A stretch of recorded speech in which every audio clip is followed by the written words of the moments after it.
O katanan hung duy sang na mo kaloti maselok na alo ni si na rin nga om tolo lumay man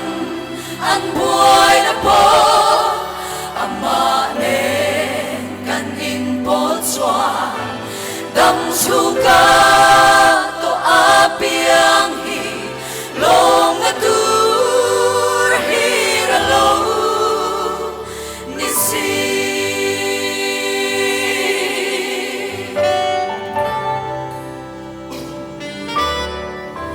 harsat man ang buhay natin kagong min si buhay laile ni tengay abay doon na load henin siyong tuwain sa vila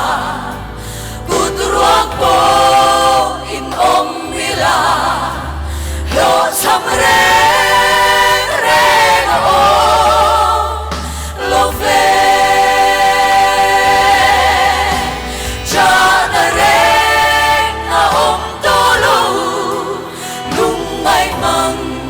ang buhay na po amanen kanin bolswa dam suga to api ang hilong na tur hiralo ni si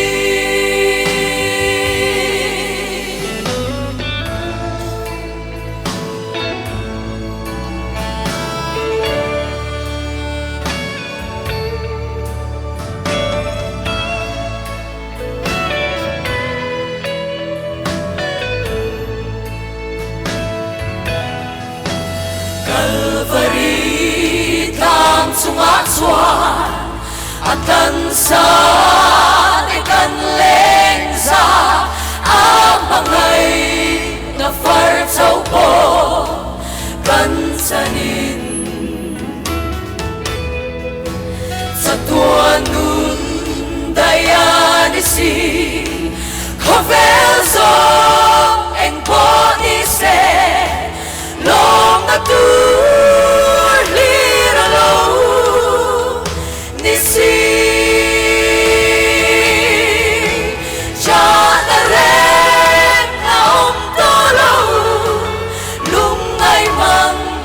ang buhay na po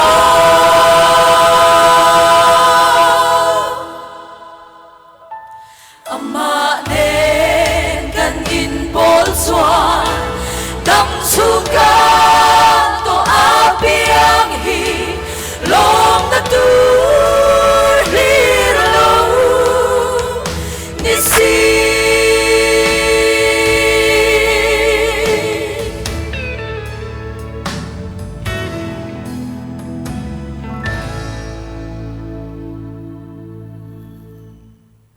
Faklate dan Panmas Jose.